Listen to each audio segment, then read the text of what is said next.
자, 이번에는 법치주의입니다. 법치주의. 법으로 다스린다는 얘기죠.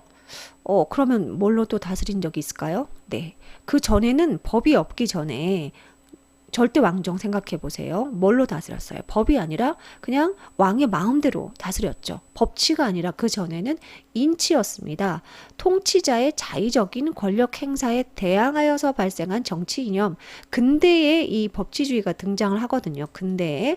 그래서 여기에는 인치에 대항하여 발생한 정치 이념으로서 법의 지배를 법치주의라고 하고, 그러니까 국가 권력 기관을 구성하거나 또 권력을 행사하거나 때로는 국민의 자유와 권리를 뭐 할 때까지도 제한할 때까지도 반드시 법에 근거해야 된다.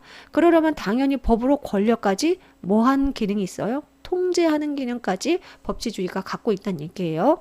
자, 목적은 뭐겠어요? 결국은 통치자의 자의적인 지배를 제한하여서 결국은 국민의 자유와 권리를 보장하기 위해서죠.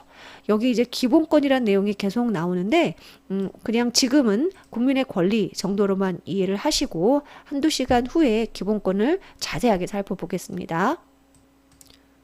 자, 법치주의의 유형과 발전 과정입니다. 자, 아까 법치주의는 근대에 등장을 했다고 했어요. 그동안 왕이 통치했던 시대에서 이제 법을 만들어서 국민의 권리를 보장해줘라. 왕의 권력을 통제하자. 이런 생각에서 나온 것이 근대의 법치주의인데, 근대의 법치주의는 주로 일단 합법적인 절차에 의해서 법이 만들어지면 그러면 된다 이거야. 그러니까 합법적인 절차에 의해서 만들어진 법에 의해서 통치가 이루어져야 된다.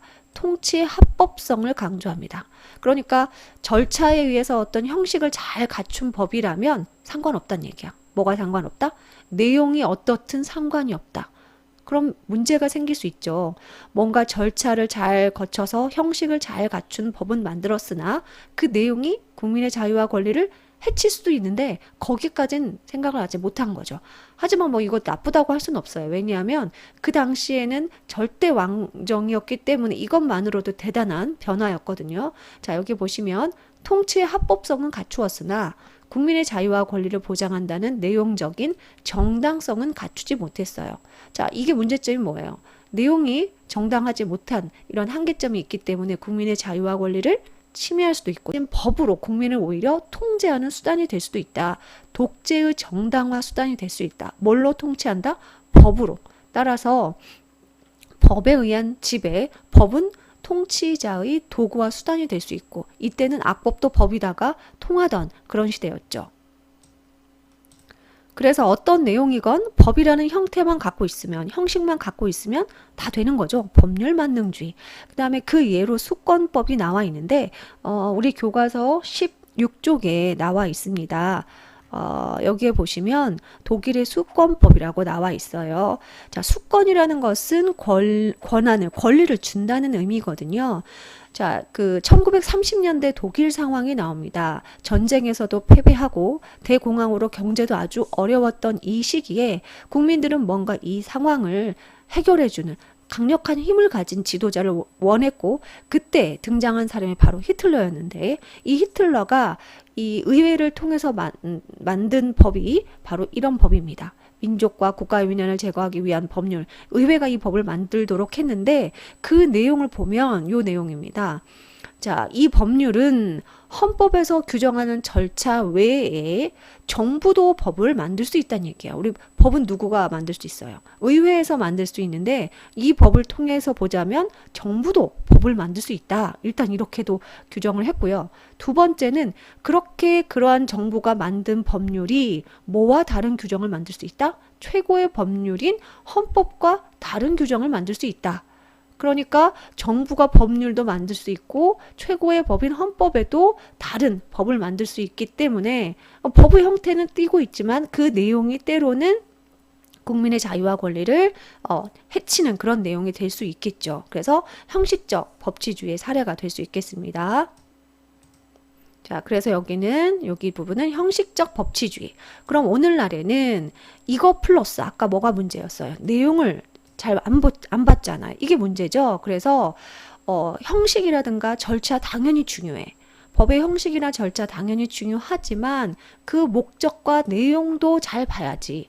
그 목적과 내용이 정의에 잘 맞는지, 인간의 존엄성이나 또 실질적 평등 이런 것들을 잘 갖추어져 있는지까지 같이 보는 것이 오늘날 강조하는 실질적 법치주의입니다. 그러니까 얘하고는 정반대가 아니라 얘의 형식적 법치주의를 포함하는 개념이 이 개념이 되겠죠. 내용이 정당한, 목적도 정당한 그 법으로서 지배를 한다. 그러니까 형식과 내용까지도 고려한 법치주의가 실질적 법치주의가 되겠습니다. 이 실질적 법치주의 사례로 선생님이 위헌법률 심판제도 또는 위헌법률 심사제도라고 하는데 이걸 넣었어요. 이거 말 그대로야. 법률이 헌법에 위배되는지를 심판하는 제도. 법률이 헌법에 위배되는지를 심판하는 제도. 법률 가지고 재판하는 곳이 어디예요? 법원이죠. 그런데 법원에서 재판할 때 뭔가 그 근거가 되는 법률 자체가 문제가 되는 것 같아. 어떤 형식과 절차를 거쳐서 잘 만들어졌는데 그 내용 자체가 헌법의 그 국민의 어떤 기본권을 보장하는 그 정신, 인간의 존엄성을 보장하는 그 정신 자체에 위배되는 것 같아. 그러니까 그 내용을 따지자는 거죠. 그래서 법률의 형식을 갖추었지만 내용이 정당하지 못한 그 법률이라면 헌법에 위배되는지를 법원이 위배되는지 안 되는지 이거 심판해 주세요라고 요청할 수 있는 제도가 위헌법률 심판제도입니다. 어때요? 그러니까 법의 형식만이 아니라 그 내용도 보고 있는 것이죠. 그래서 실질적 법치주의의 사례가 되겠습니다. 세 번째 그 단원의 주제가 민주주의와 법치주의의 관계잖아요. 우리가 지금까지 민주주의 알아봤고 법치주의까지 알아봤어요. 결국은 이 둘의 관계가 어떠냐. 우리 민주주의가 뭐였어요? 국민이 주권을 갖고 있다. 주권을 갖고 있는 국민의 뜻에 따라서 이루어지는 정치 형태가 민주주의였죠. 그러니까 민주주의는 최대한 그 국가 의사 결정에 국민의 의사를 반영하려고 노력하는 형태죠. 그러다 보니까 늘 그 의사를 반영하려다 보면 시대 흐름에도 또 영향을 받고 있기 때문에 변화와 역동성을 추구합니다. 민주주의는요. 하지만 법치주의는 뭐예요? 그 근거가 되는 법을 통해서 사회 질서를 유지하고 뭔가 그것을 통해서 국가를 운영하고 통치기관이 권력을 행사하고 이러다 보면 얘는 아무래도 얘보다는 안정성을 추구하게 되고 그러다 보면 얘는 뭔가 변화해야 하지만 얘는 유지를 추구하고 있기 때문에 뭔가 대립적인 부분도 발생할 수 있습니다. 하지만 때로는 저 아래쪽에 보시면 이 법치주의라는 것 자체가 결국 뭐 때문에 있는 거예요? 국민의 아까 뭐 때문에 있다고 그랬죠? 국민의 자유와 권리. 결국은 다 이게 민주주의가 실현하려고 하는 것들이잖아요. 그래서 법치주의는 민주주의의 이념, 인간의 존엄성이라든가 인간의 자유와 평등 이걸 실현하기 위한 목적을 갖고 있는 게 법치주의예요.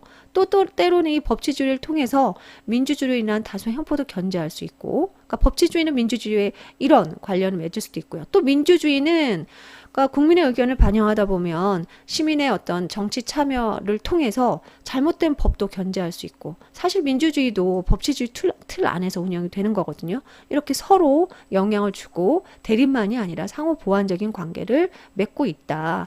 예를 선생님이 들었습니다. 법치주의를 통해서 국가 권력을 이렇게 국가 기관이 이렇게 구성했어요.